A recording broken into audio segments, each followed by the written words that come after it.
Good morning, honorable members and our supporting staff and Department of Defense. Recording in progress. Affairs. It's 10 o'clock on the dot.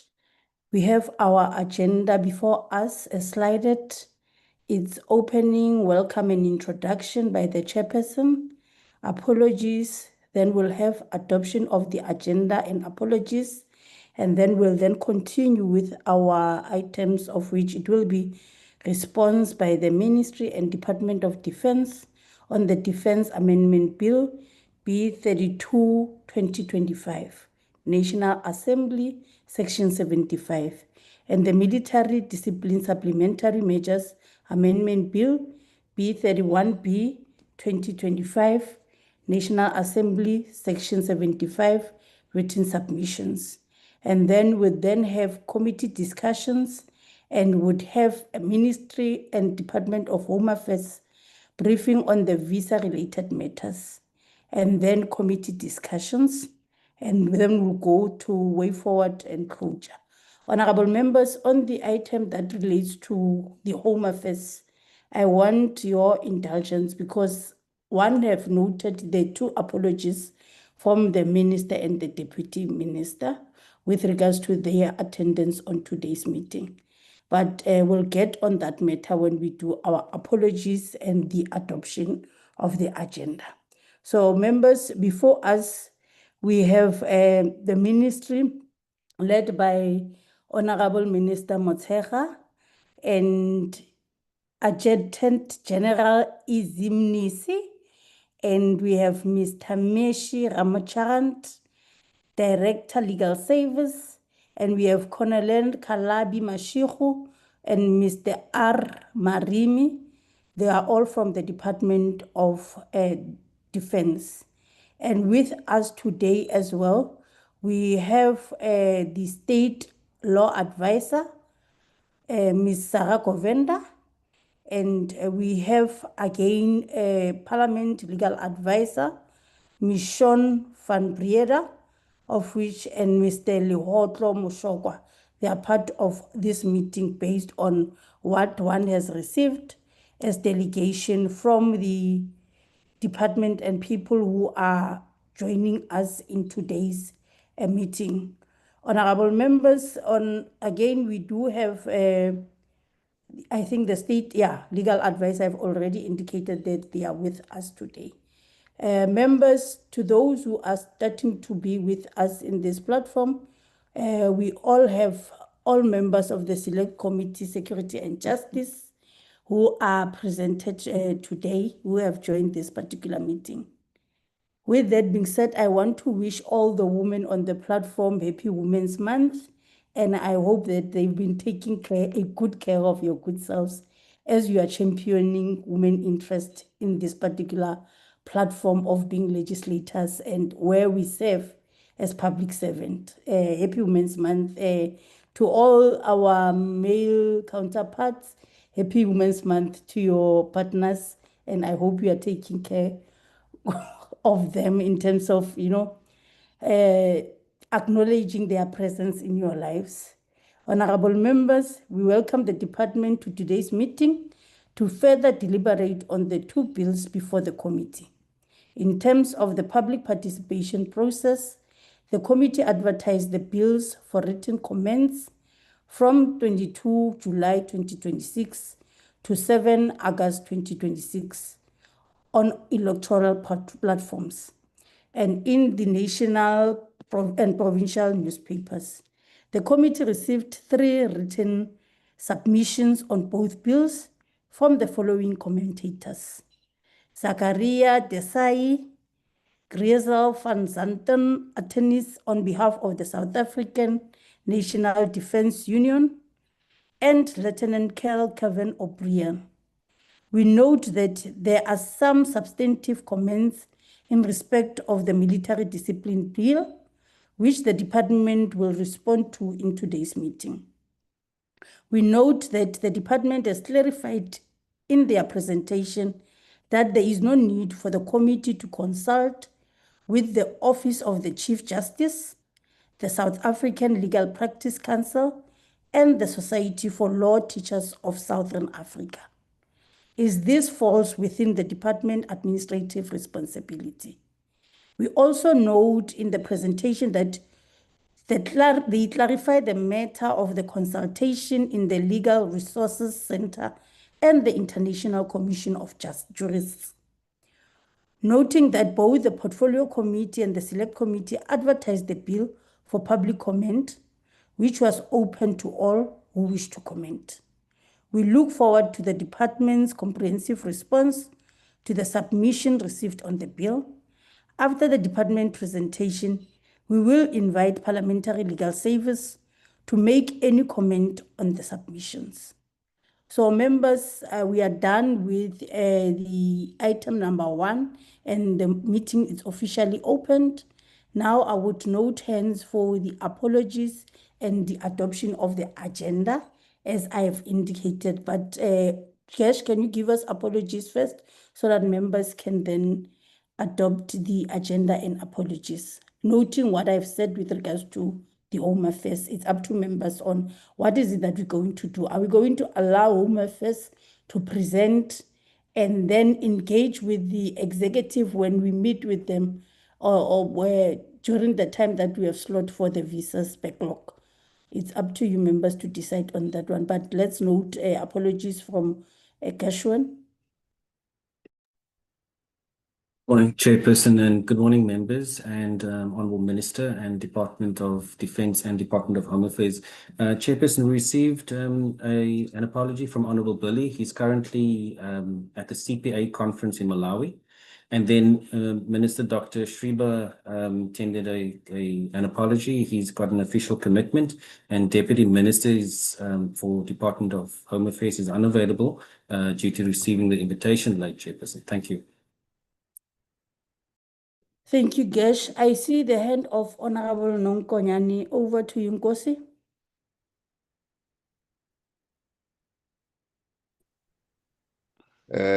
Thank you, Chairperson, and good morning to you and good morning to the honorable members, Minister. Good morning to you and your team, as well as members of our staff, both Parliament and Ministry. First of all, thank you, Chair, for wishing all women good Women's Month, and we wish you, as our leader, the same with your family. We hope that you will enjoy not only this month, but the entire, because we are nothing without women. Secondly, Chair, on the issue of apology, the apology of Honorable Billy, I move that we should accept without any further ado. But the apology of the ministry, it is not for the first time, Chair, and that the ministry is not prioritizing our work. And we've been consistent as this committee, insisting that ministers should also prioritize their role in us, because they are actually ultimately responsible. Hence, today we've got the Ministry from Defence and Military Veterans here with us, and she has been consistent in respecting this. So I'm at ease, Chair, but I think this is a matter that we must raise sharply with the ministry, and to find exactly why there's been better engagement than this one today, so that we are able to really gauge whether his decision to take whatever he is engaged at this point in time is a proper one, in line with our oversight responsibility on the ministries. And then, as regards the apology of the DM, And as the Secretary correctly pointed out and reported to us, he was not advised in advance about this engagement. Apparently, there's been some communication, as I understand, from the correspondence that I was copied from the Secretary. And that therefore begs another question, Chair, that we need when we engage with the Minister. The issue of both the Minister and Deputy Minister working together. We've been seeing these things sometimes, but I think we cannot allow this to continue, because we would like the ministers and the deputy ministers work together and in the best interest of the ministry. That also, to me, is that. But I accept the DM's apology if he's been advised very late yesterday. Clearly, he was not waiting to be invited at the 11th hour. And hence, I have no hesitation in also moving that his apology be accepted. That being the case, then it leaves me with your proposal. In view of the fact that they are departmental officials, we might as well be at ease, but I'm not putting a firm position here. The members may actually come. That let us just entertain the senior officials that are here, are leading the delegation. We hear them, because we don't have luxury of time, Chair. But on that day that we have already pointed, if there are any issues that we require from the executive, we park until that day. In other words, to limit their participation on that day by including their whatever is necessary, having listened to submissions from the ministry on briefing on visa-related matters, which are of national and international importance, Chair, and the presence of the ministry, the minister, and in his absence, the deputy minister, is to me very, very important. Having said that, Chair, I hope I made myself clear. That is my proposal at this stage. And I would also align myself with the views of my colleagues in support of my motion. Thank you, Chair. Thank you, Honorable Nonkonyane, and I'm noting Honorable Kherik. Chairperson, good morning, and also a hearty good morning to our colleagues and the ministers, all protocol observed. To latch on to the work of this committee, happy Women's Month to you and to all the women in the world. Without you, the woman, this world is an empty place. But I want to encourage you particularly to stay as beautiful as you are. Now, Chairperson, we on the issue of the apologies, I agree, Comrade Bully's apology should be accepted, as well as the Deputy Minister of Home Affairs. But although we cannot do it now, we need to establish who sent the invitation late to the Deputy Minister, because if there's no working correlation, it is indeed a problem between the Minister and the Deputy Minister. However, although we have the high-ranking officials of the department here, and they are very capable, as we know, I don't think we must throw them into the deep end, because some of the stuff needs political responsibility, political accountability, as we know it. So I would strongly oppose, on behalf of my party, the EFF, that we do not accept the apology of the minister, and that we do not deal with these items at this time important as it is, we need the minister present. We cannot, and I apologize beforehand to make the following statement, but we mustn't send the officials first to go and soften the ground or prepare the ground and then come in afterwards. That's not the way we do it. We work head on, we want accountability, and the minister must express himself on issues here and account. So I will oppose, we oppose, but for the other parts of the agenda, I will support acceptance. Thank you very much indeed, Chairperson.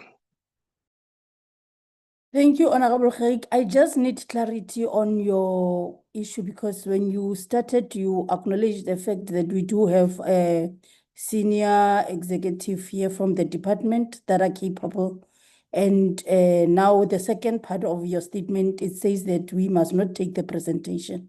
So I just want clarity because Honorable Yes. Nonkwanyane is saying that let's take the presentation and defer questions that are for executive, like your minister for that day, that week when we'll be meeting with them. What is it that you are Yes. saying? Not take the presentations. Yeah, I appreciate your question. Chairperson, although the whip says that we must reserve the questions for the executive, all these issues are intertwined, and some of this may venture into the political field, and we must be very, very wary about the separation of powers. The officials that are here this morning are officials of the department, and they are not politicians, and they do not act as politicians. The minister on his own is a political office bearer, accountable for the political activities of this department. So the stuff is intertwined. And if we take the presentation as such, and there are questions that venture onto the other one that encroach onto one another, it's going to be a problem. The minister must sit in us and must answer off his cuff, and he give us an explanation. And I don't say that the officials are here to prepare the ground or to hear what we have to say. But we cannot allow this, that officials are sent here first and foremost to obtain information, go back to the minister, and then he prepares himself on what we have said. He must sit here, we must hear his heart, and he must explain the origin of their thinking or the rationale behind their thinking. Thank you, Chairperson. And therefore, I say, let us then defer the entire item until the minister is available, Chairperson. Thank you. Thank you, Honorable Kherik. Honorable Mukai, you have lowered your hand. Are you still wants to have a bite? Because there are two dissenting views that, okay, you are covered. So members and advocate from the department, you know we are very professional on how we deal with the departments, more especially when there's a need of the minister to attend or the ministry.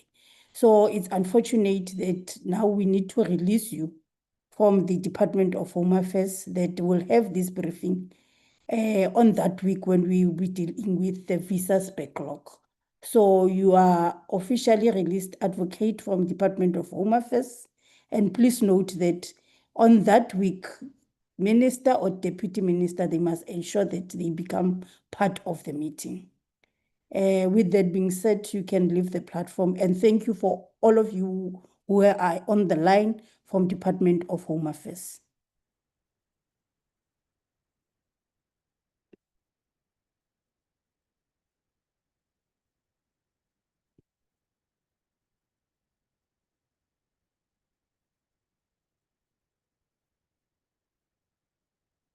Thank you, honorable members, for your indulgence. And I note and hope that Department of Defense, they are learning that it is very critical that we have one of the principals in this particular platform. And they are consistent, at least in terms of their attendance. And if there's no minister, we do get the deputy minister. And we want to welcome you, Minister Njimotsecha, as you are leading your delegation. I would want to hand over to you on the item of response by the Ministry and Department of Defense on the Defense Amendment Bill B32/2025 National Assembly, Section 75, and the Military Discipline Supplementary Measures Amendment Bill B31B 2025, National Assembly, Section 75, written submissions. Over to you in terms of your department, and as you lead them, you would indicate to us, would take us through on the responses. Over to you, Minister. No, thank you very much, Chair.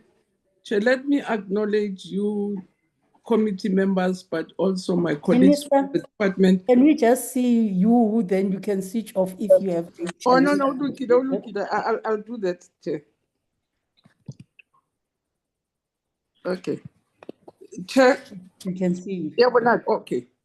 Chair, I really wish to acknowledge yourself, Chair, the committee members that are here, but also the officials that are in the department. I'm sure because I'm here, we don't have to give apologies for DMs because we have 3 meetings all starting at 10.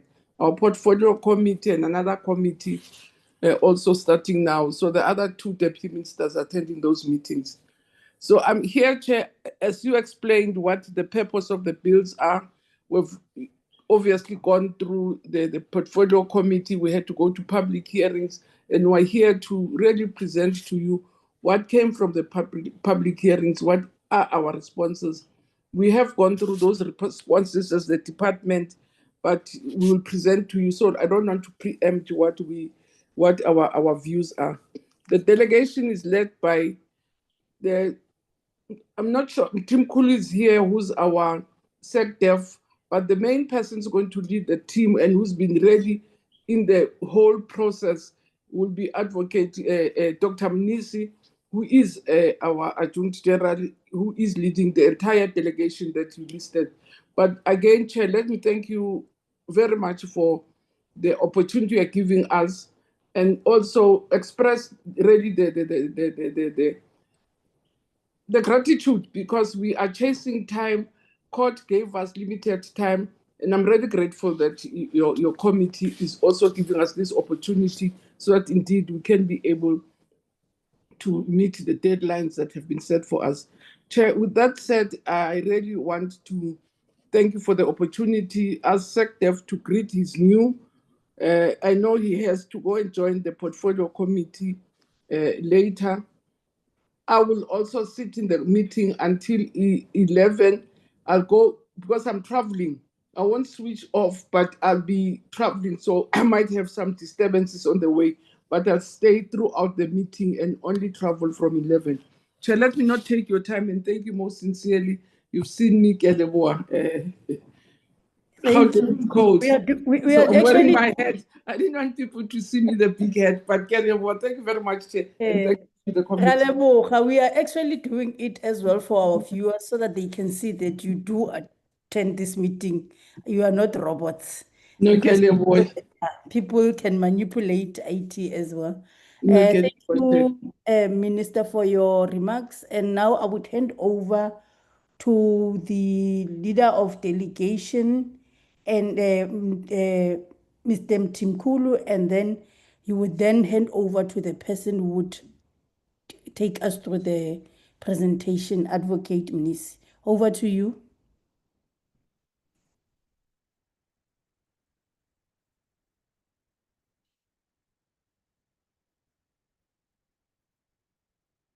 Members, am I audible?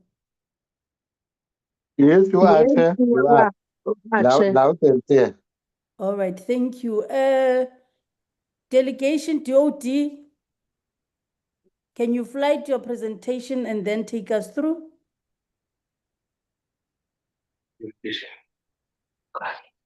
I see we do have attendance as well from Advocate Zilpha Rapeshu. You are acknowledged.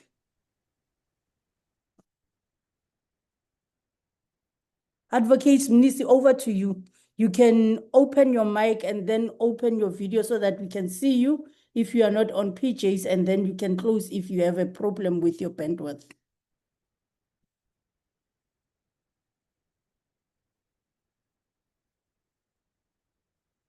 Advocate Mnisi.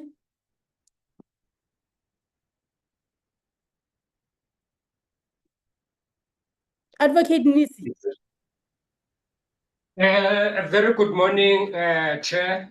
This is Good morning. We can't see you. We can't see you. Now we okay, can see you, but we can't see you. The camera. Go to the camera, please. Where's the camera? There's a bottom there on the far on the left. Advocate Nisi, next time you join early so that we are able to check on those technical issues, your camera and audio. So now we are delaying the members. Chair, with your permission, whilst Ms. is struggling, I had mentioned that SecDef is here, so I'm told he's in the portfolio committee, not here. So I'm sorry that I said he's here. He's assisting in the portfolio committee. So Right. I have to just give that apology. Okay, noted. It will be recorded as such. We can see that the people in the boardroom. Good morning. Advocate Nisi? Yes, Yes, I can hear you. Yes. Okay, we can see that you have other people with you. Yes, with me here, Chair, yes. is Advocate Ramcharan. Then introduce yourself, sir. Advocate Matebe. Advocate Matebe. Colonel Mashiro. Colonel Mashiro. Colonel Masinga. Colonel Masinga. Colonel Semonyo. Colonel Semunyu, Chair. These are the colleagues that will assist me in presenting our response to the public comments on both the Defense Amendment Bill and Military Discipline Supplementary Measures Amendment Bill. Yes, you can continue. We have seen you and all protocol observed. You can continue it. Chair, thank you very much. Can you switch off the video? Thank you very much. Then can you please now go through the presentation? Load it, please. We can bring the thing here. Chair, can we ask the Secretariat that side to flash our presentation so that we can present it from that side, ma'am, please? Buzelo, can you assist or give them the right of host so that, okay, it's fine. All right. Thank you very much, Chair. Chair, Advocate Ramcharan will deal with a point-to-point on the presentation, on the response. But before she does that, please allow me just to give an overview of our, with regard to the response. And then when it comes to point, Advocate Ramcharan will deal with that. The first issue on the main issues that we present is an independence of military judges and military courts. Indeed, Chair and members of the NCOP, we agree as a Department of Defense that military judges and the military courts must not only be independent, but must be seen to be independent on the bill that we have drafted and then accepted by the by the portfolio committee and tabled before yourselves. It shows that the bill indeed is, military judges are independent, or we try to put that in that they are independent and are also seen to be independent. And we say on this, they must also be independent from themselves. Not also only that they must be independent on this thing, they must also be independent from themselves. On the non-judicial, or before that, we also drafted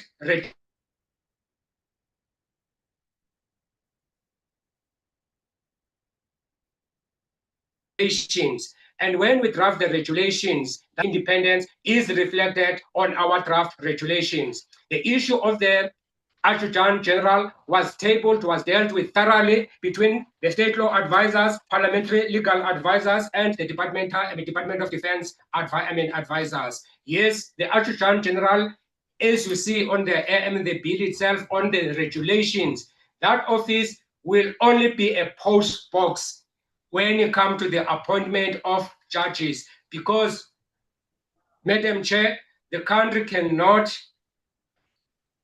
afford not to involve the Adjutant General on the administrative issues of handling the bill.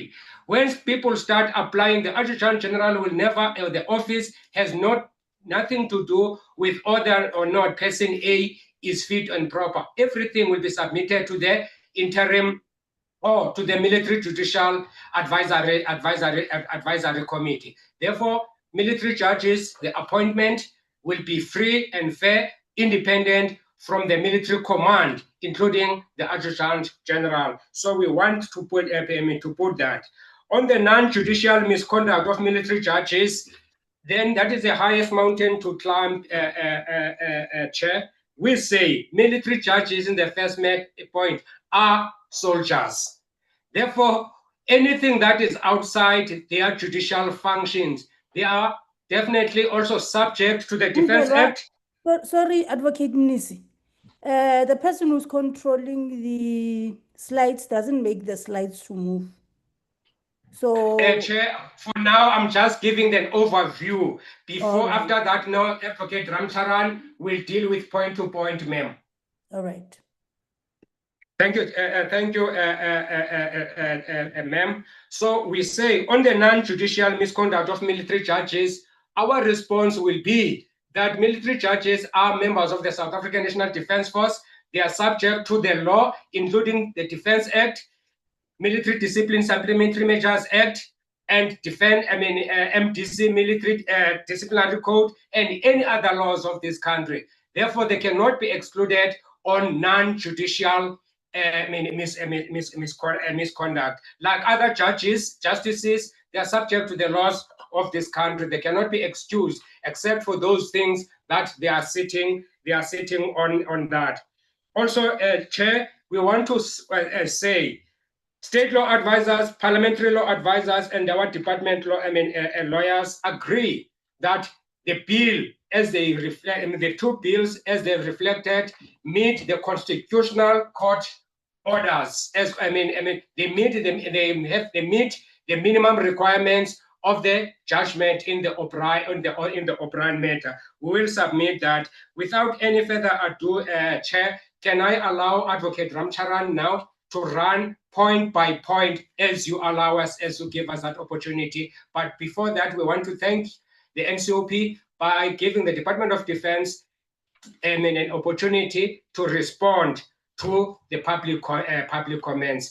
If you allow me, ma'am, can I allow Advocate Ramcharan to answer point by point as reflected in the presentation I submit? Thank you, Advocate Nisi. You can take over. Advocate Ramcharan, carry on. Thank you, Chair. Good morning, members. All protocols observed. I am using the template that was provided by the Select Committee on the summary of submissions, and I will use that as a basis to go through the comments provided. On serial number 1, which was general comments presented by Zachariah Dese, the general comments that were provided, the department agrees with that. Our response is we accept the support for the bill. The next is on specific comments that were provided. On recommendations 1 and 8 by the commenter, recommendation 1 dealt with the costing to be prepared jointly by National Treasury and DoD on the commission and be tabled with an NCOP report. Our response is that we disagree. The amended bill provides that the minister, in consultation with the Minister of Finance, will determine remuneration, allowances, and traveling for members of the committee. On the issue of a ring-fenced MTEF allocation for the MJAG or the committee, we also disagree on that comment, simply because we support a budget allocation for the Defense Legal Services Division, and so informing the committee.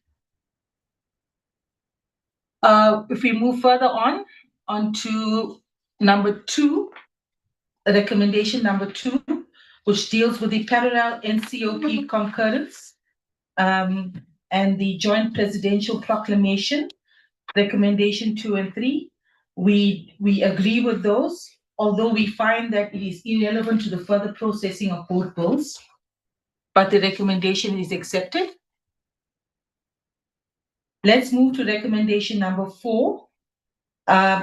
General Misi touched on this, which dealt with the alternative mechanisms for non-judicial misconduct of military judges. We disagree with that, and as explained by the General, military judges are soldiers. They are subjected to military discipline before the military courts. The military ombudsman has a specific mandate in that regard to receive complaints of members of the Defence Force. We can then move on to recommendation 5, which dealt with the semi-annual reporting on the MJAG. The recommendation provided was that the portfolio committee should have oversight on the functionings of the committee for at least 3 years. We disagree with that recommendation.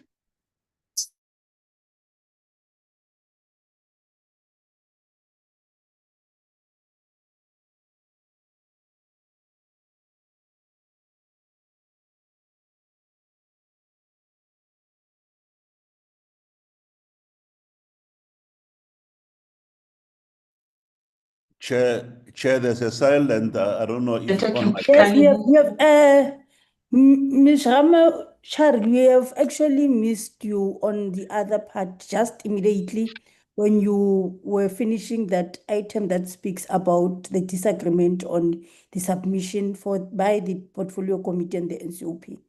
We have missed you. It's not only Honorable Pada. I thought it was myself. I will repeat the response again. Thank you. I will repeat the response.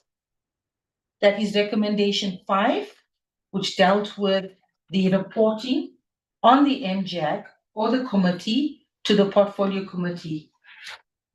The recommendation was that the Portfolio Committee should be an oversight or should have oversight on the functionings of the committee for at least 3 years. We disagree on that point. And our comment is that the Portfolio Committee is a legislative oversight tool, whereas the committee is an advisory body to the executive, which is the minister. The committee, therefore, cannot be accountable to the Portfolio Committee. I'm moving on, ma'am, to recommendation number 6, which deals with the engagement with the Judicial Service Commission and the Security and Justice and Legal Resource Center. Our response is that we disagree. The Portfolio Committee, as well as the NCOP, has published the bills inviting public comments. These bodies are part of the invitation for such comments. Therefore, there is no need exists separately to invite these bodies or approach them for further submissions. I thereafter move on to recommendation 7, which dealt with the recommendation regarding the Defense Review Update and the SA Military Strategy to 2055. We disagree. That recommendation is irrelevant to the processing of both bills. I thereafter, ma'am, move on to the comments presented by Chrysel van Zenten and Sandu. On the general comments, we accept them. We have no comment thereon. Can you move the presentation down, please? On the next comment, which is serial number 4, on the general comments provided by Lieutenant Colonel O'Brien, we agree. We have no comments. The inputs were accepted. And now moving on to serial number 5 there, which is also an input by Lieutenant Colonel Kevin O'Brien. We disagreed on that because that was actually irrelevant to the processing of the bills. Ma'am, and that would conclude the comments that were provided on the Defense Amendment Bill. And now moving on to the comments that dealt with the military disciplinary supplementary measures amendment bill.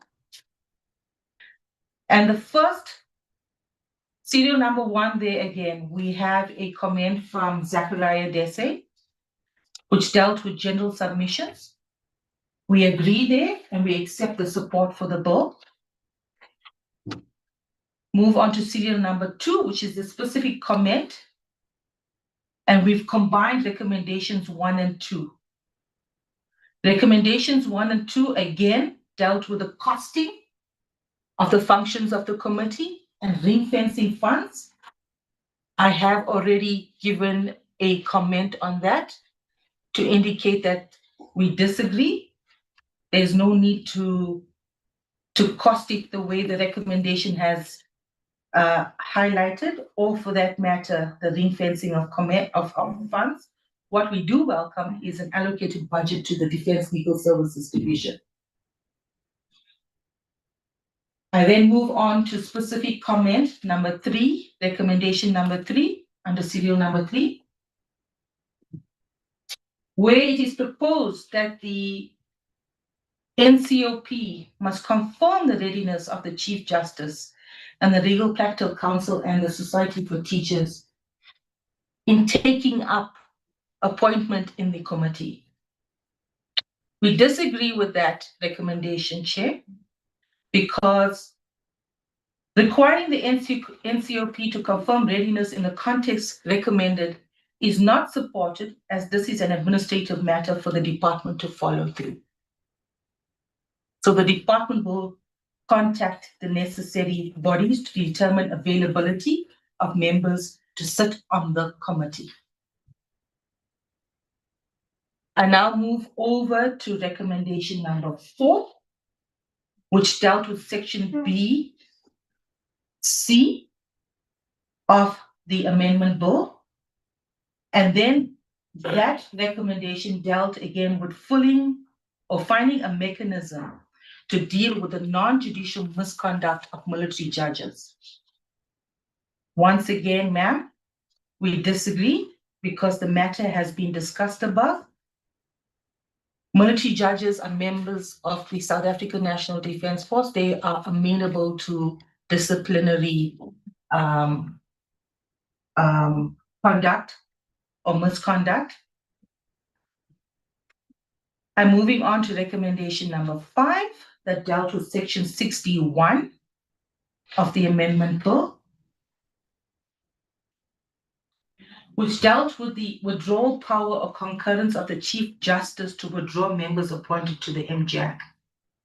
This recommendation dealt with allowing or proposing that the Chief Justice be allowed to also withdraw members from the committee.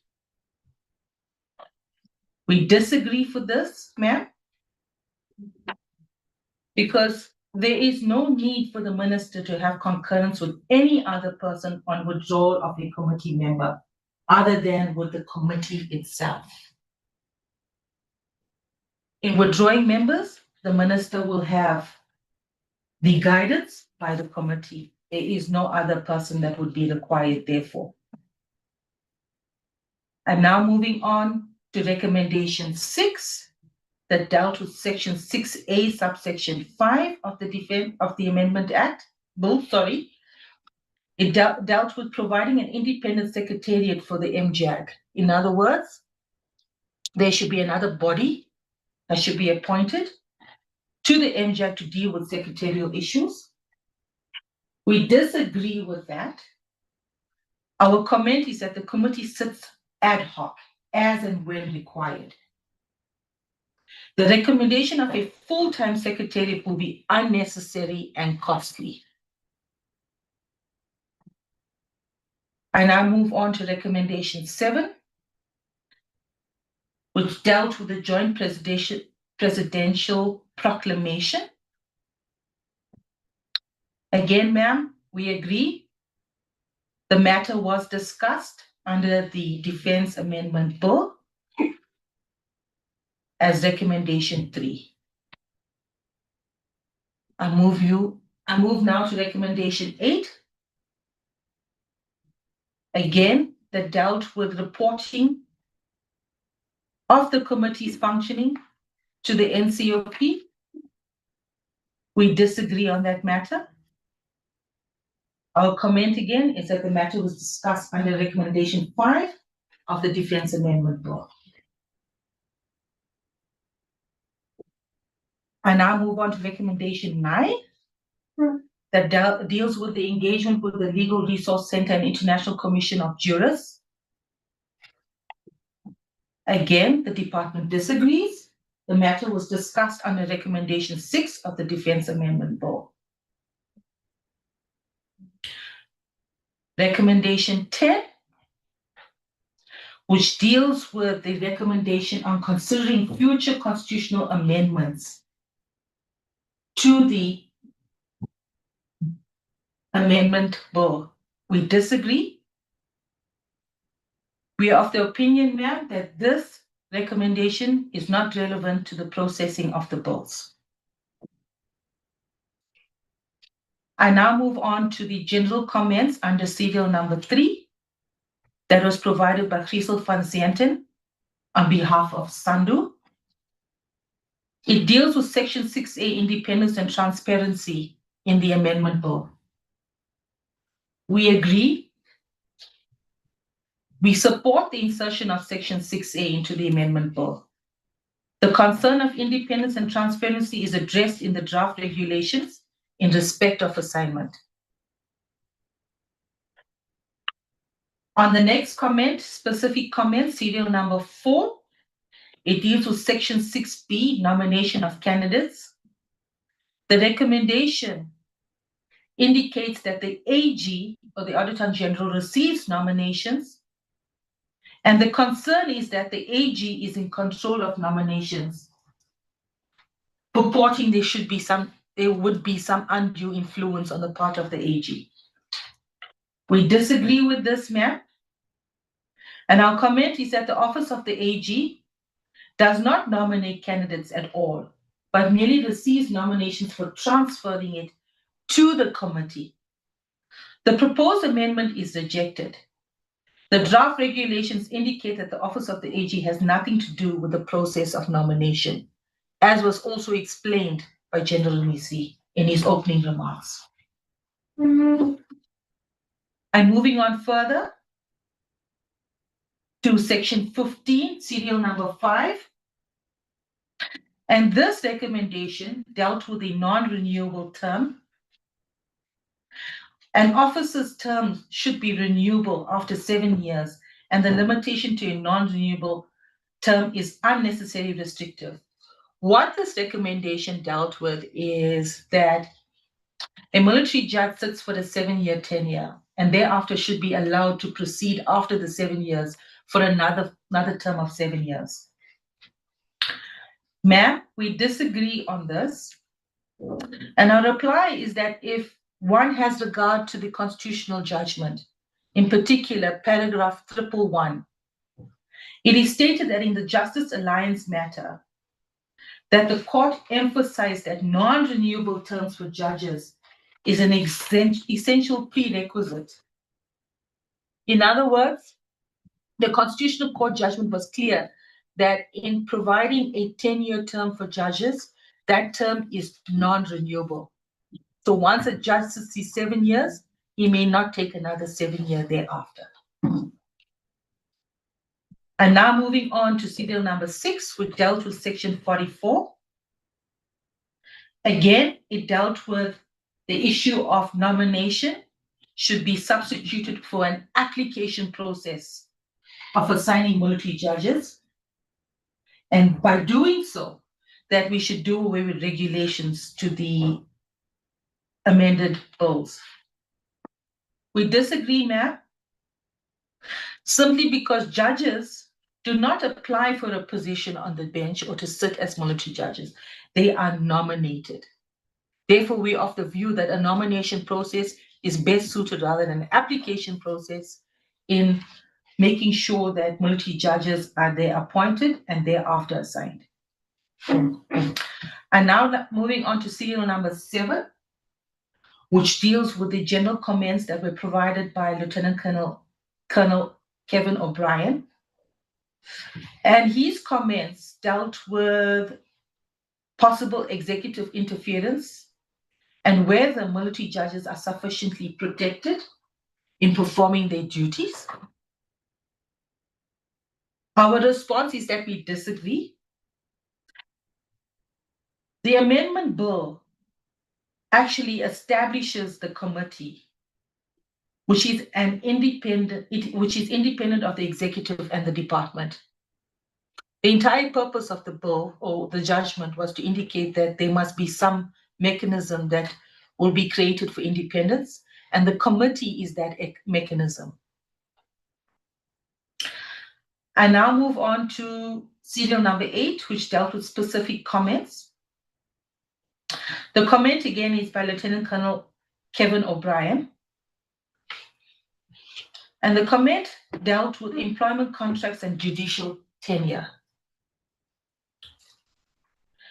The concern, ma'am, was that the contract of a military judge, employment contract, should not end before their tenure, or it should be extended automatically for a period of tenure. We disagree on this, and our comment is that the employment contract will cover the term of judicial tenure. If 7-year tenure is incomplete by a military judge by the time he reaches the age of 60, the member will be allowed to continue and complete the 7-year tenure if he is enlisted in the reserve force. Those conclude the specific comments, ma'am. Thank you very much for the opportunity. Thank you very much, Honorable Chair. Those were our presentation on behalf of the Minister of Defense and Military Veterans. We submit to the chairperson of the NCOP, ma'am.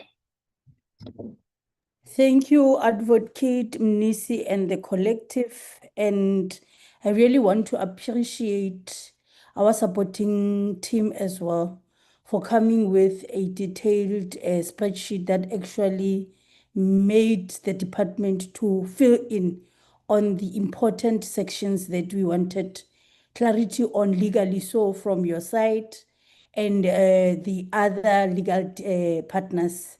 And without wasting time, I really want to give to our legal advisors from Parliament to say 1 or 2 comments with regards to the work that has been done, and then the state law advisor before I can note hands from members.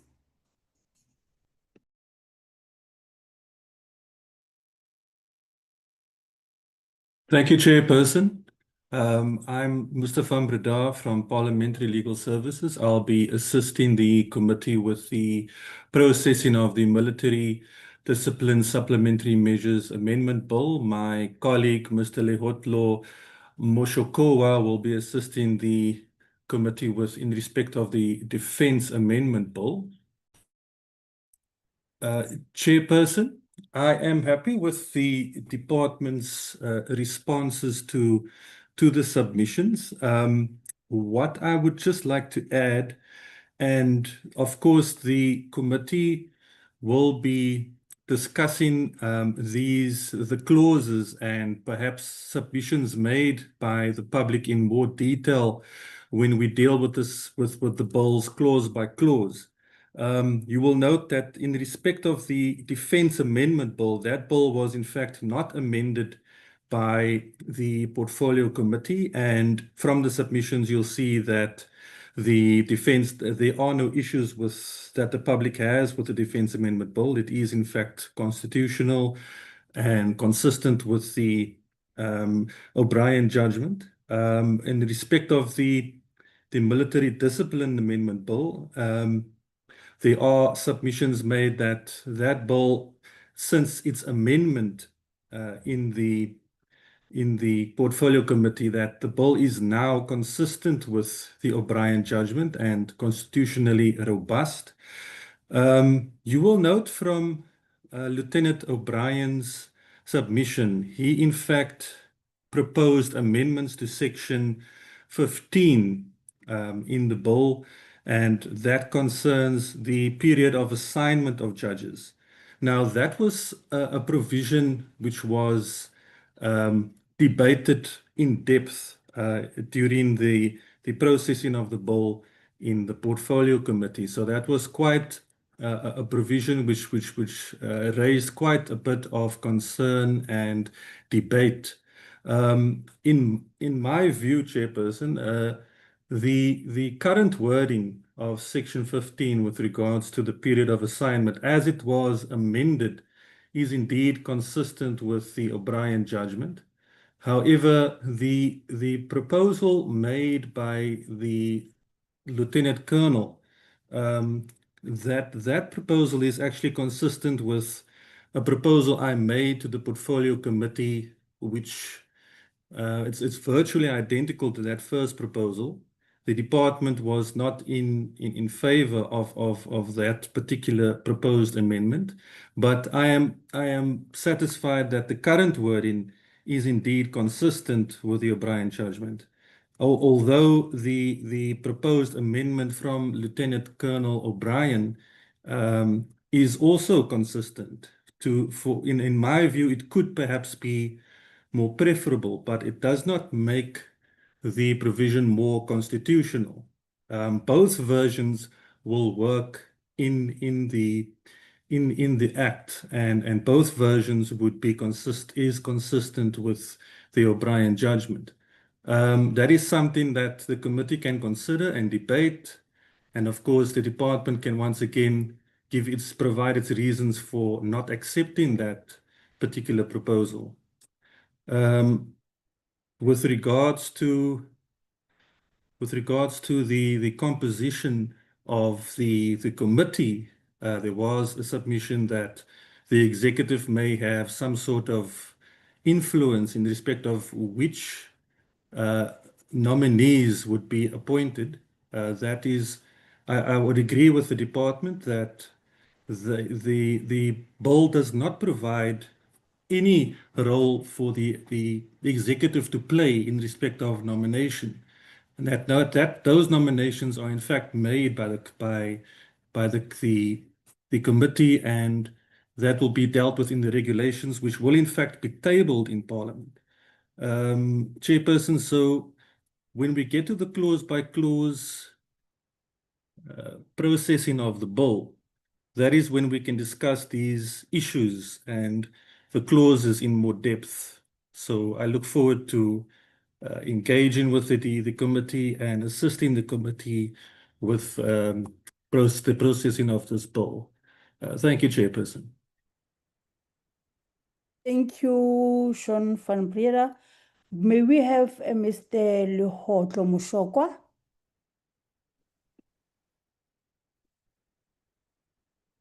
Good morning, honorable members. Morning, honorable chair, colleagues. My name is Lehotlo Mushokwa. As my colleague, Mr. van Breda has already stated, I will be helping the select committee in processing the defense amendment bill. There are no amendments to that bill. There are no issues that have been raised, and the bill is consistent with the O'Brien judgment. As far as the military discipline supplementary measures amendment bill, I align myself with the issues that have been raised by my colleague, and I have no further comments. Thank you so much. Thank you. And you just left one comment that you will be with us as we deal with clause by clause of the bill as well. Thank you. Now Definitely, every step of the way, Honorable Chair. All right. No, it must be recorded as such so that you don't just abandon us as you are always with us. I would now hand over to the State Law Advisor for input. Good morning, Chairperson and honorable members. I'm Ms. Sarah Govender from the Office of the Chief State Law Advisor. Chairperson, I was responsible for certifying the Defence Amendment Bill, that's B32 of 2025. We note, as explained by the department as well as Mr. van Breda and Mr. Mushekwa, that there are no proposals made in terms of further amendments to the Defence Amendment Bill. However, Chairperson, we do render ourselves available to the committee should anything be required or should anything emanate further in respect of the Defence Amendment Bill. Thank you, Chair. Thank you, Ms. Govenda, and we really appreciate your comment and commitment that when we need help, you would be of assistance to the committee. Now I'm noting hands from members, noting that we've been taken into details on matters that were issues of concerns from the submissions and as well public participation and other issues that we wanted clarity on in terms of how this bill is going to really assist in terms of dealing with current challenges that we are envisaging with regards to matters before us. I see Honorable Phala, Commissar, you are the first to raise your hand. You are noted. Any other members for comments, clarity seeking questions? I see as well Honorable Gotzel, Honorable Gerik. Yeah, for now, I only have 3 hands from honorable members. Honorable Phala, you can shoot. Thank you, Chair. I hope you can see me on the other side. I can't see myself here. We can see you as okay. there's some mist as if there's a window opened on your other side.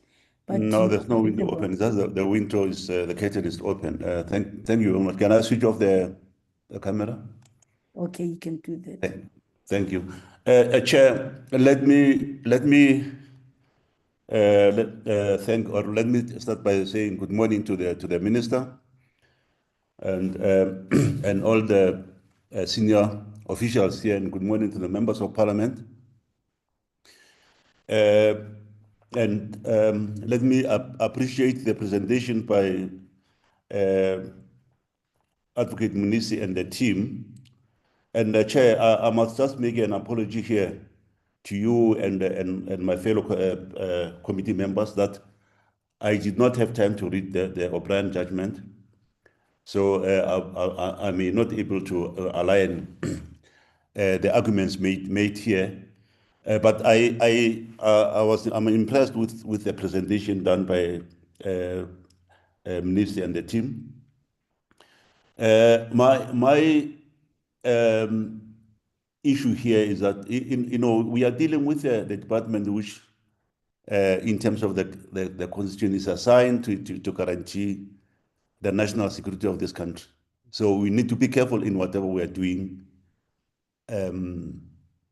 around the Department of Defense. And so what the presentation, what the presenters presented here, I was making a follow-up and making some note. But as I'm saying, I did not read the O'Brien judgment. I'll look into it. And when we are dealing with the clauses by clauses, as Advocate Mushoka indicated here, one will able to make some contribution in that regard. What I request Advocate Munisi to explain is that, sorry, in his opening remarks, he said military judges and courts need to be independent and be independent from themselves. I want him to explain that. Because if military judges are soldiers by themselves, I cannot see why he's saying they need to be independent and be independent from this. If you can just explain that part, I'll be happy. That's my submission, Chair, and thank you very much. Thank you, Honorable Phala. I hope Advocate Munisi has noted that the question that you are raising. It is very interesting. Honorable Gotzel.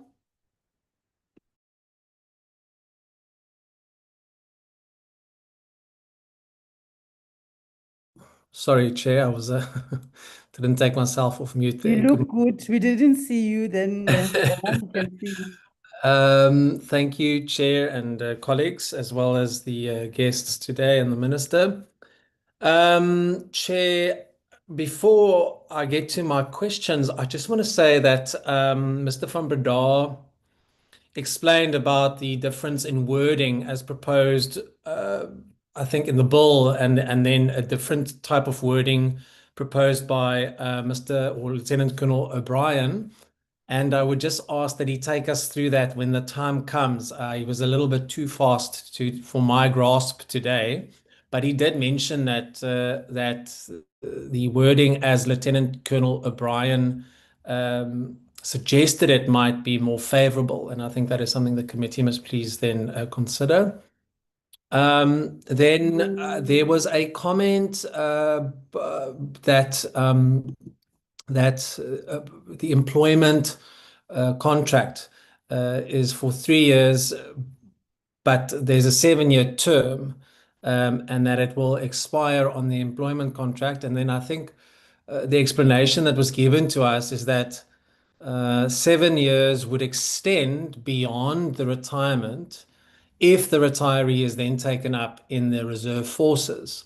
But as I understand it, the wording as it stands is that assignment will expire on termination of employment contract or retirement, and that there's no provision beyond retirement. If we can just get clarity on that.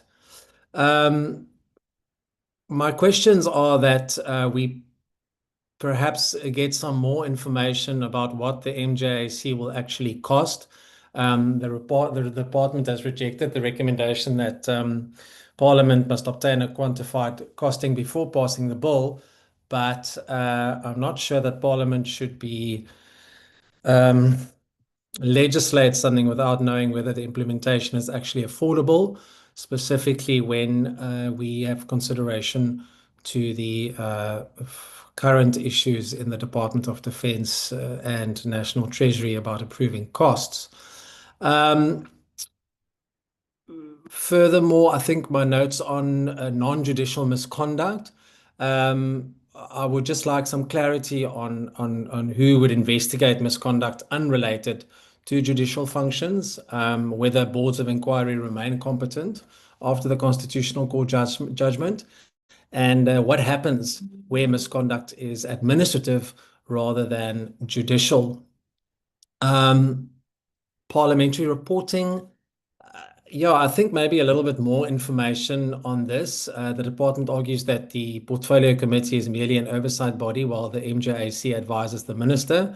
I'm not sure about that reasoning because Parliament oversees the department and not the committee itself. So why would reporting to Parliament undermine that independence if the minister receives reports in any case?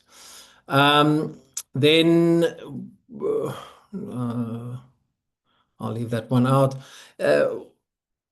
Why the department argues that a permanent secretariat would be unnecessary and costly because the MJAC sits only when required, so on an ad hoc basis. I think maybe just a little bit more information on exactly the process of who will receive the complaints. I think they said the AG, but who will maintain records and perform the administrative work between the sittings.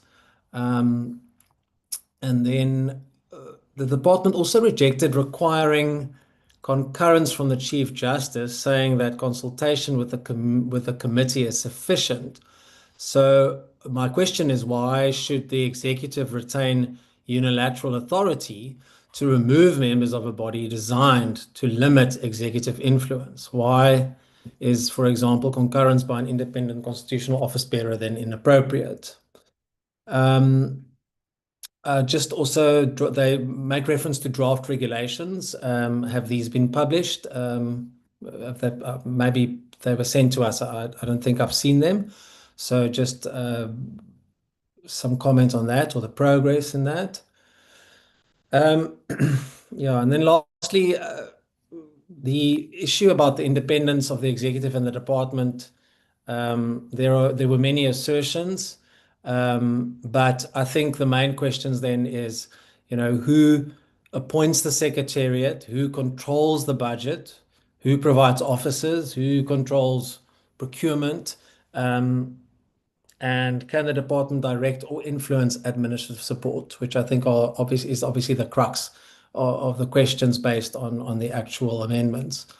And then there was lastly, Chair, there was the last of last. Yeah, so it was the submission by Lieutenant Colonel O'Brien, and his request was to withdraw the 2016 Board of Inquiry finding.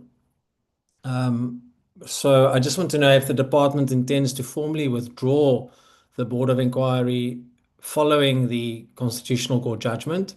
If not, why not? And whether the department still regards the Board of Inquiry as lawful. Thank you.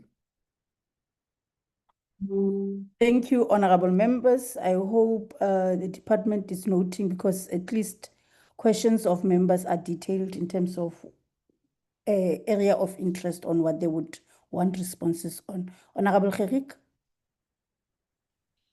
Chairperson, yes, thank you very much indeed. If I have a little cough, I've just fallen sick here in this cold short. It's very. But be that You as it can switch may. off if you want to. Yeah, okay. Oh, you don't want to see the EFF. It's fine, Chap. You said you're sick, Mos. Chair, let me just latch on to what Honorable Paula has questioned. And I have a similar question, but in a different fashion. The appointment of the military judges sounds a bit ambiguous, and I want clarity on this. They don't go through a process; they are nominated. Now, can the presenter or the respected advocate explain to us the process of nomination? How do you nominate? What is taken into consideration, and how does it align with our labor-related laws in South Africa, in our country? Because the military is not an island, not operating separate from the laws of our country. And when it comes to appointment, employment equity, and all the relevant factors taken into consideration with regard to employment equity, must be fair, it must be transparent, but the basis is there must be fairness. In other words, how do you, and let me use layman's language, how do you handpick the replacement for nominate? How do you handpick a judge? On which basis? And what processes to other judges that may have been wanting to contest, but they did not make cuts, and how can they dispute that nominated appointment? It's about process law, and it's in the process, how it works. So that is a very critical point to us. That is to secure fairness and transparency and justice for all, Chairperson. And then secondly, if you say that you are independent, as I've heard the word being used many times, why is it that you need concurrence from the Chief Justice? The Chief Justice, concurrence from the Chief Justice, because these are two separate entities. The military judges are not aligned, I should think, to the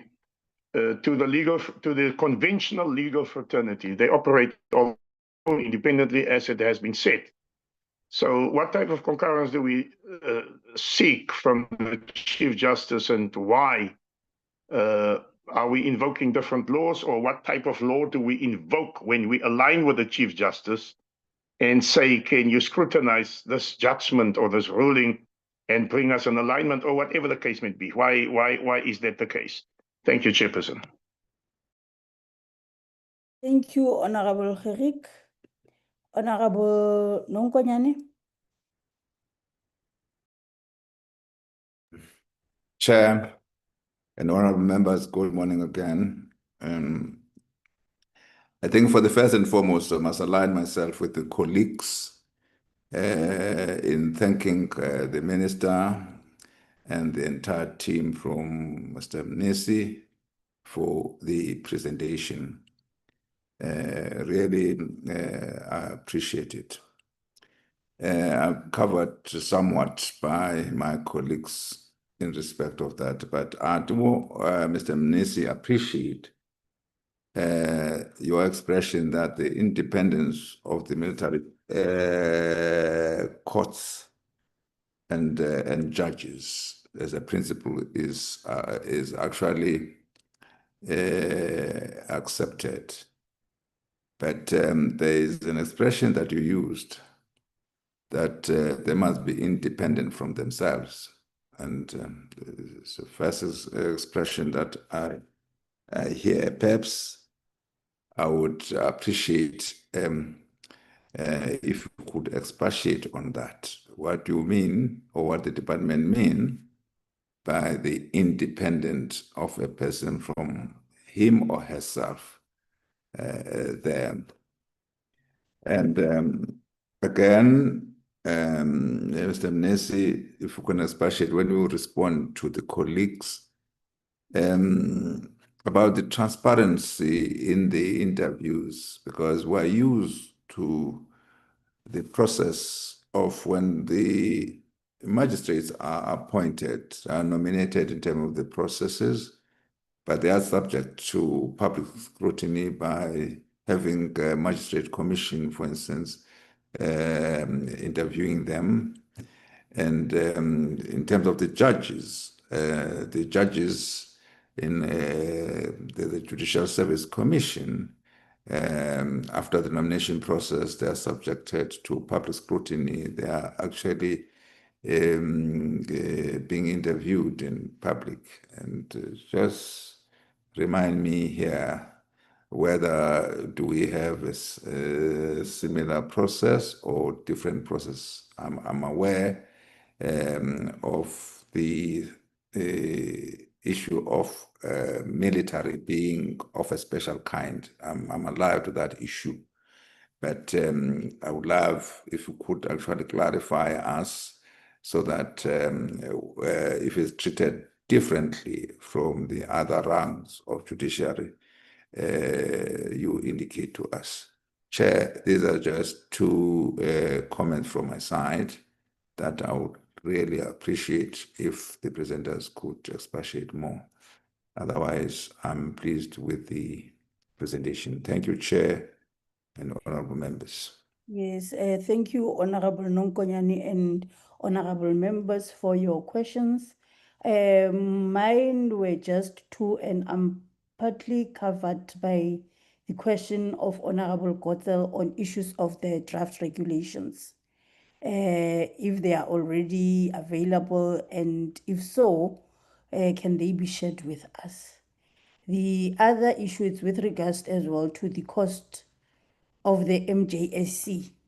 If we can be enlightened as well on the work that has been done to ensure that at least these particular costs are affordable, and how is the department working as well with the National Treasury to ensure that whatever that we bring, it will be affordable and value for money based on the financial structures or legislative structures. It's something that one needs just a indication and response with regards to that process. And the other issue that one Gotzel has raised as well is with regards to the department response on Mr. O'Brien submission on wording of Section 15, because it was even raised now by the legal advisor. Can you just enlighten us and take us through on that matter to say why the department is having a status of disagreeing on that, and perhaps muscle us, or so that we get sense which one is better placed to actually execute when we deal by clause of this section. Honorable Gotzel, I'm not sure whether it's a legacy hand or it's another hand. You can call it an old hand. Thank you, Chair. Okay. Hey. Now we are handing over to the department and Advocate Nisi, I hope you have noted your comment on people saving themselves from themselves. It's something that I think has been repeated by two members here to say, take us in confidence on what is it that you meant. And I'm very happy about questions by honorable members.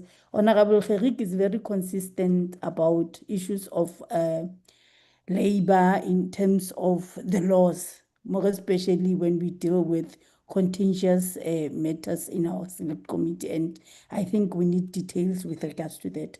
Honorable Minister, I see your hand and I know that you are supposed to leave us at 11 o'clock, but you can come in before Mr. Advocate Nisi.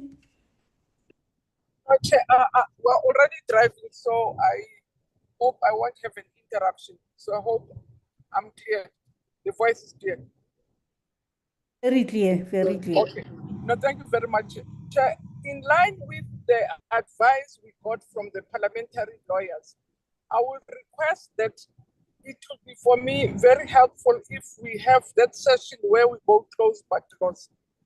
Having gone through this exercise with the other committees, I found clause by clause helpful in a sense that it helps you to focus on the issue at hand so that you are not tempted to include issues which are not related to the matter at hand, the O'Brien case, because the risk, even in the first committee, was that you will raise all other concerns which are not necessarily related to the specific issue at hand. So I humbly request that we have that, we follow up on the advice of the parliamentary committee.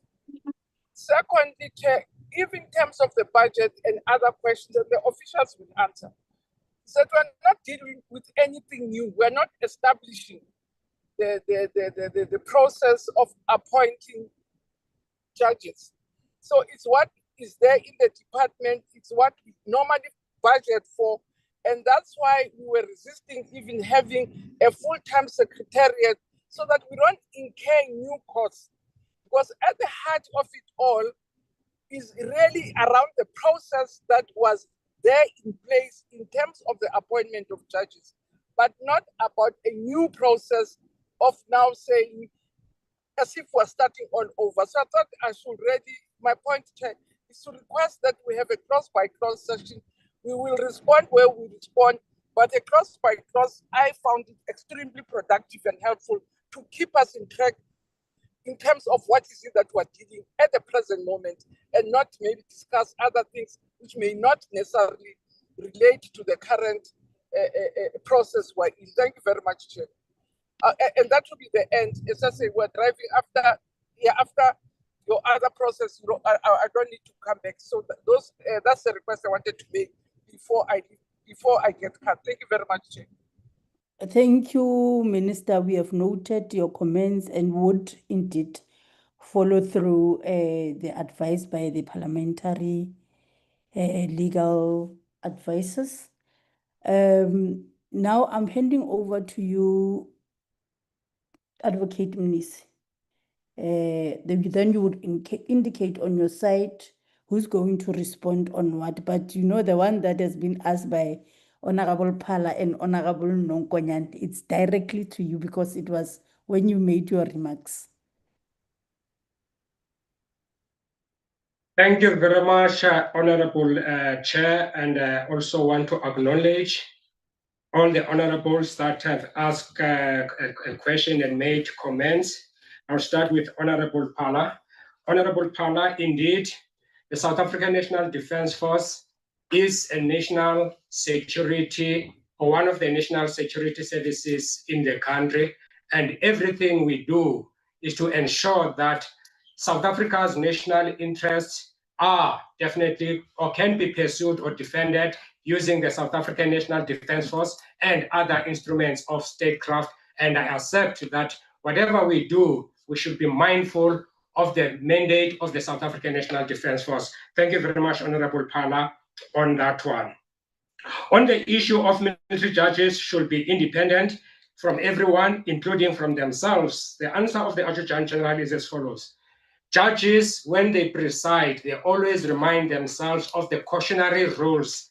Honorable Nongonyana, you will, as a lawyer, you'll definitely hook up on that one, of cautionary rules, meaning as human beings, they must remind themselves of, I must not be biased, I must not be prejudicial, and I must be competent on the issues at hand. So that is how we phrase that. No, military judges must not only be independent from the crowd, but they must also caution themselves as human beings that when they do their work, they must be independent and they must be competent. They must definitely caution themselves against biasness and prejudices as human beings. So that is an issue of being independent even from themselves, from their biasness and prejudices. I'll leave it there, Honorable Phala. Also, the other Honorable, that was asked, I put it, I've answered that question. On the issue of Honorable Godsell, the employment contract of members of the South African, of the military Defense Legal Services Division, it was 3 years. It was based on the needs of the Department of Defense at that stage.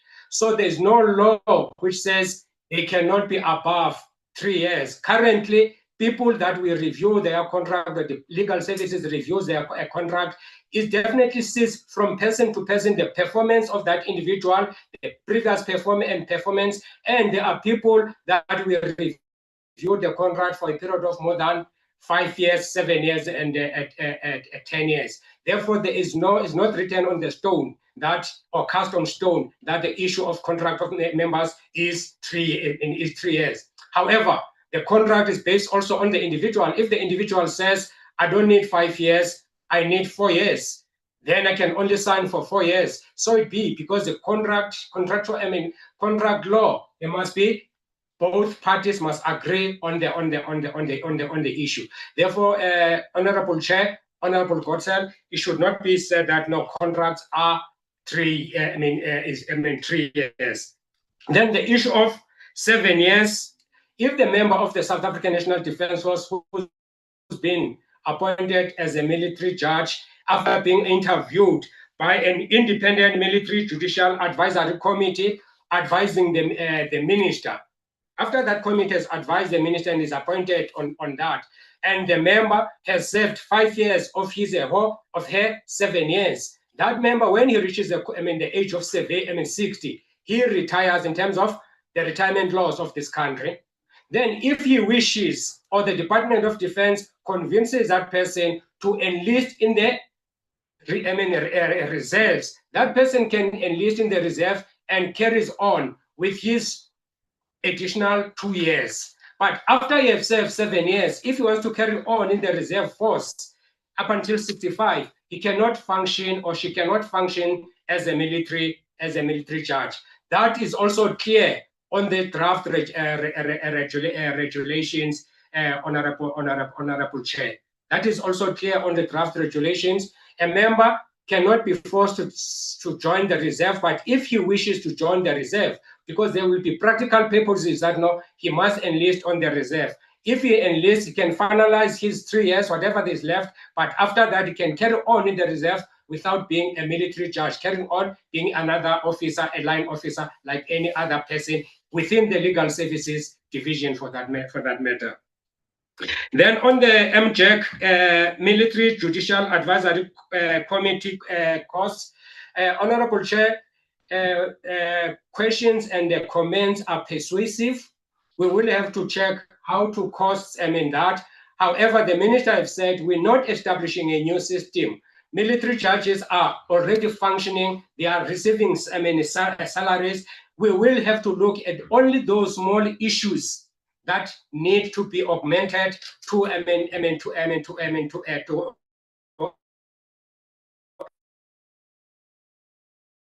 augment Like the issue, as we say, a retired judge, he is an advocate. When it comes to sit at the advisory committee for that week, he needs to be paid for the stipends. Hence, the act says, that the bill says, the Minister of Defense, there will be a scale as determined.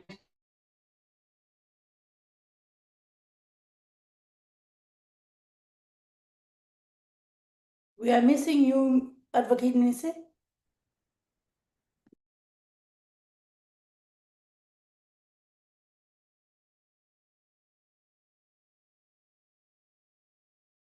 Advocate Nisi, I'm not sure it's on my side. Members, soldiers, including military judges, including the Adjutant General. Yeah. You had some glitches. Can you repeat what you said? I was just indicating to you as well that we are losing you on our side. You are not alone. Can you hear me now, Honorable Chair? Yes, I can. Okay, Chair. What we say on the unjudicial misconduct of military judges, we say, Honorable Chair, military judges are subject to the Defense Act, Military Discipline Supplementary Measures Act, and MDC, Military Discipline Conduct, Code. We are all subject to that. Then we cannot be excused. However, when they commit a misconduct whilst they are sitting on the bench, performing their judicial functions, they are exonerated, meaning they will be dealt with by the Military Judicial Advisory Committee, which in terms of regulations, that committee will have two responsibilities or mandates. One mandate is to interview and appoint or recommend for appointment of military judges. The second mandate, when there is a complaint against a military judge, that Military Judicial Advisory Committee will also deal with such a complaint if the complaint emanates from his or her judicial function. Outside that, a member of the Defense Force is dealt with in terms of the MDC, which not necessarily is a board of inquiry. It can be police, SAPS,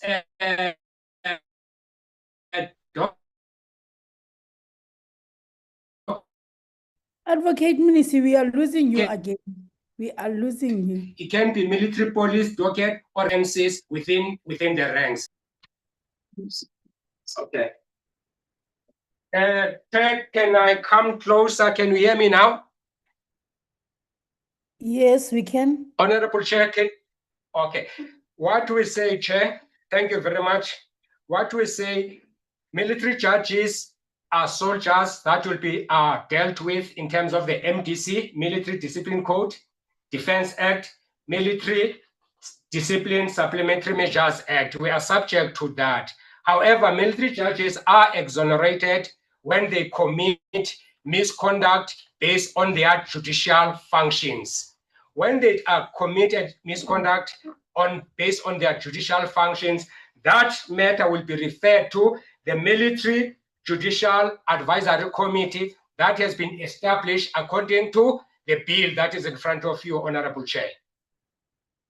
But when they commit any other offense outside their judicial functions, there can be a police SAPS investigation, there can be a military police investigation, or any other investigation. I submit on that particular matter, Chair.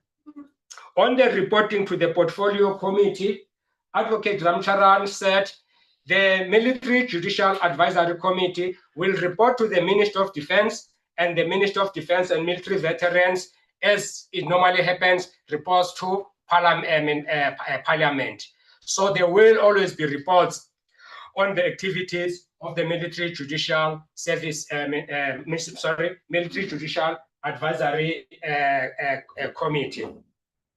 Then, on the concurrence of the Chief Justice and the Minister, I will allow Advocate Ramcharan later on, when I'm done, to address the honorable members on that one. On the issue of the Board of Inquiry withdrawal, Honorable Chair, Ndate O'Brien knows very well that the Board of Inquiry was withdrawn. Why we went to court?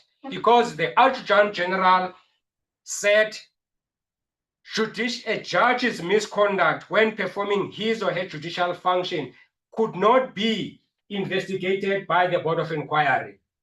Only the court of law can set aside any other issue. Hence, the Department of Defense went to court. Not O'Brien went to court. We went to court. There was a pressure that no, the Board of Inquiry from O'Brien's side, that the Board of Inquiry must be finalized. The Adjutant General said, no, we cannot subject a military judge through the Board of Inquiry. We withdrew the Board of Inquiry long time ago. So the Board of Inquiry, honorable members, had been withdrawn some time ago, even before we filed our papers at the High Court, Gauteng North, Honorable Chair. That is the Board of Inquiry has been done. To Honorable Kharike, nominations of military judges, Honorable Chair, on the criteria, there is a criteria on the regulations, and these regulations, we still have to follow internal and external consultations, Honorable Chair. We still have to follow internal and external consultation process. However, we say we need a fit and proper person. There must be appropriate qualifications, knowledge of national security, independence, gender equity and equality, and he must be a military law practitioner. There are criteria. There is a criteria where one people now nominates, they will follow the criteria. The nominations will be sent to the Military Judicial Advisory Committee, including objections. If there are any objections, those objections cannot be dealt with by the Adjutant General or administratively. Those objections will also be submitted to the Military Judicial Advisory Committee to follow their own process. To follow their own processes, Honorable Chair. Then again, the issue of concurrence with Chief Justice is the second time Advocate Ramcharani will deal with that. To Honorable Nkwanyani, sir, the issue of judges must be independent from themselves, also from themselves. I think I've answered that, said cautionary rules.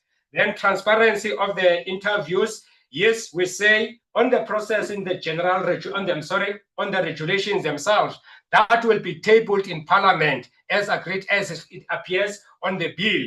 Then the process will be fair and transparent because it will be chaired by High Court judges, and there's no High Court judge can definitely preside on the process that is not transparent and fair. Therefore, Honorable Member, we agree with you that the process must be, the interviews must be transparent and whatever.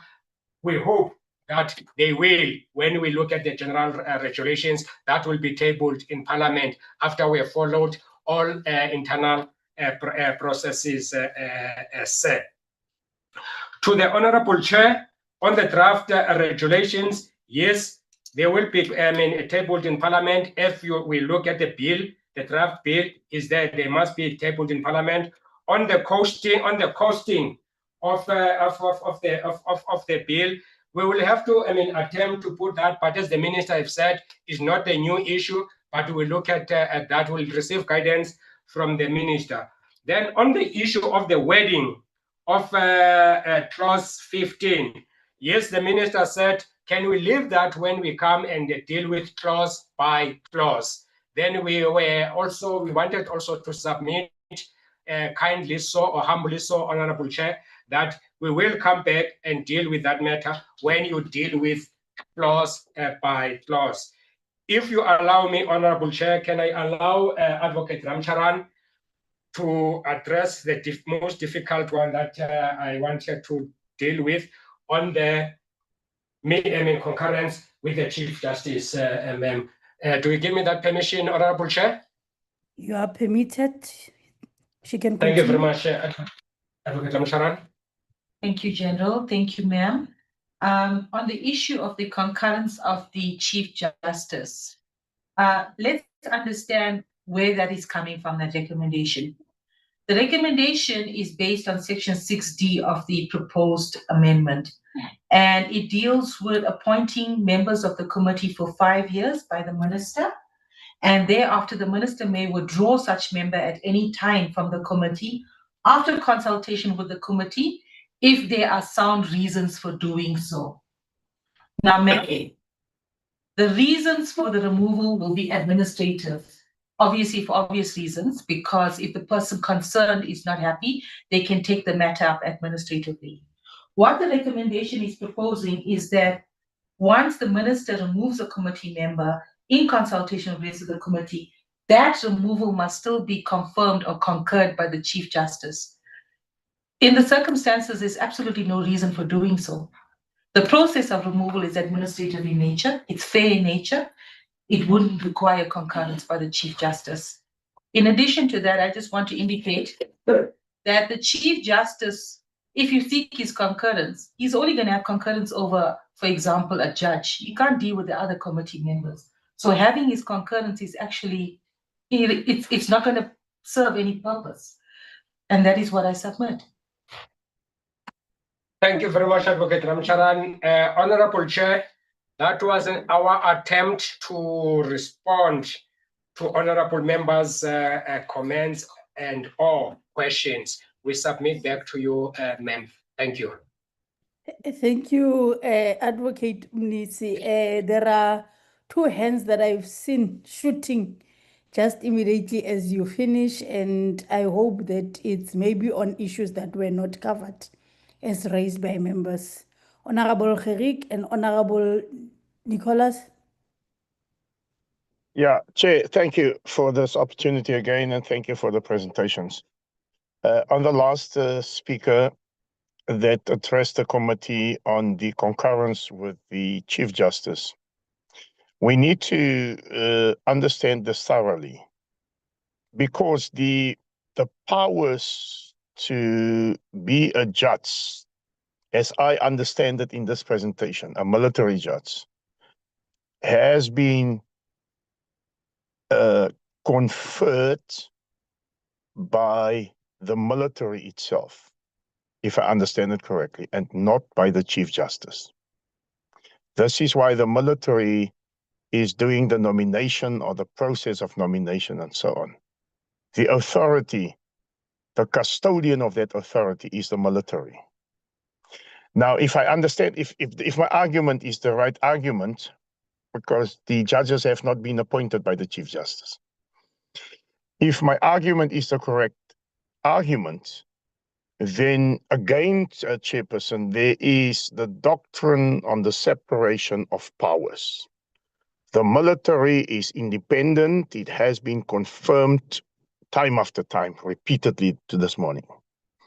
The office of the Chief Justice is operating on its own in terms of that act that regulates the office of the Chief Justice. I fail to understand, to put it mildly, how you link, how you align, how you bring it together, that the Chief Justice must give concurrence. It doesn't make sense. And if I'm certain, if my argument is the correct argument, if this matter will be ventilated somewhere else, it will not hold water, that the Chief Justice must give concurrence. And therefore, I urge the colleagues from the military maybe to look deeper into this and give us a written opinion for you, Chairperson, a written submission on what we see here, because it's important. The reason why I underscore this is because if we nominate just people and other people also have a chance, we as politicians that have the responsibility to do oversight over our laws and as lawmakers, we must make sure that we rule out in every process favoritism, nepotism, cronyism, what have you. We must make sure about this, and therefore we need a written opinion, Chairperson, if you so rule, so that we also scrutinize, so that we become, so that we obtain legal opinions ourselves, and so that we act on behalf of those that also want to desire to become judges in the military. Thank you very much. Thank you, Honorable Rick. Honorable. Sorry, Chair, sorry, I formulated the last sentence incorrectly, not to act on behalf, but to do justice to the process. Thank you. All right. Thank you. Phambili social justice phambili. Honorable Kotso. Thank you, Chair. And yes, I mean, I'm not going to belabor the point about the concurrence. Just to perhaps say that, number one, I agree then that perhaps we get an opinion about the concurrence. I think that would be very helpful. I agree with Honorable Gericke, and that the Chief Justice is indeed a female. Then the one thing which I may have missed is just the question about the regulations, Chairperson. I know you also stressed that. And somewhere Mr. Vanisi did refer again to the regulations. But I mean, you know, I think also it's very important that we understand that the court suspended the declaration of invalidity for 24 months precisely so that remedial legislation could be enacted. And we don't want to see that certain things that were supposed to be enacted then eventually finds itself in regulations or vice versa. Thank you. So that is a comment, right? Not a question. I'm not sure that it was answered. Maybe I missed it. It was answered. However, the emphasis was a matter of would further engage after dealing with issues of clause by clause. But one thing that was not answered was the issue that if there's already a draft, perhaps that can be shared with us with regards to the regulations, so that at least we empower ourselves that as we move and continuously engage on this matter, we are able to see what we would want it to be covered as issues of regulations. So yeah, you were actually covered, but I hope that they have noted your submission with regards to what you were saying as a further comment in relations to the regulations. Legal advisor, Brera.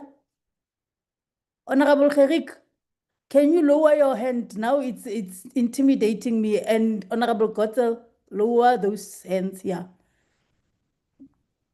Thank you. You can continue, Mr. Brera. Thank you, Chairperson. I think I just want to provide the committee with some clarity regarding the involvement of the Chief Justice. Chairperson, the only involvement of the Chief Justice is in respect of the composition of the committee, that is the Military Judicial Advisory Committee. The Chief Justice plays no role regarding the nomination or appointment of a military judge. So to ensure the independence of the committee, that is why we've as part of the composition, we've included judges. So the chairperson would be a judge of the High Court. The other members would be practicing attorneys and practicing advocates. So the judge of the High Court will be a member of the committee and not a military judge, will be designated by the Chief Justice. So that is the only involvement of the Chief Justice in this process. The Chief Justice has no involvement with the appointment or nomination of military judges. I just thought I should provide some clarity. Thank you, Chairperson. Thank you, Mr. Van Riera. Now, Advocate Nis, I'm giving the department the last part of the comment in relation to the emphasis of Honorable Gerik on the issue of the concurrence, but we are noting that perhaps it will be better off when we engage, when we deal with clause by clause of the bill and as well the sections.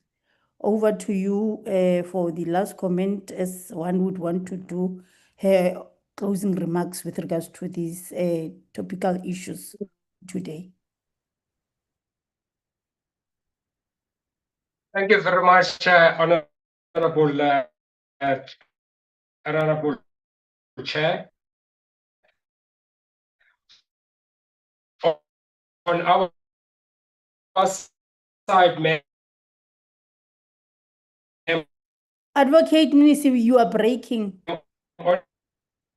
You are breaking. That setup of a boardroom doesn't exist. Next time, all of you must use different gadgets.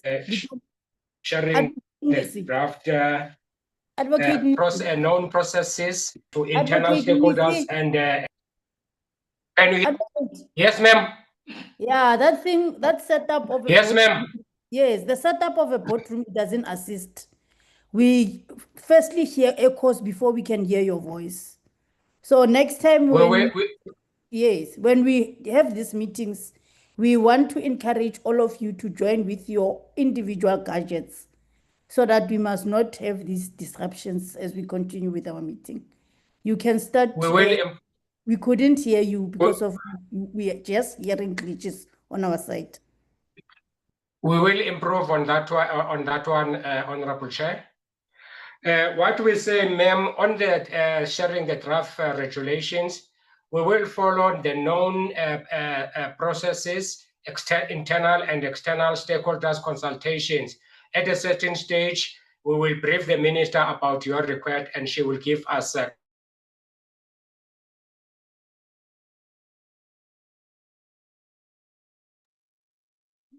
plans on how to handle that going forward.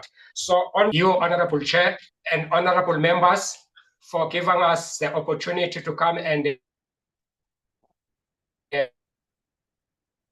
present to you the response on both the Defense Amendment Bill and Military Discipline Supplementary Measures Bill. So we want to, thank you for the opportunity, and they will also assist on when the time comes for clause by clause. We submit, ma'am. Okay. Thank you, Advocate Nisi and the collective. Today's sessions, it really shows that all of us, we are committed to ensuring that the capable state is attained in our lifetime.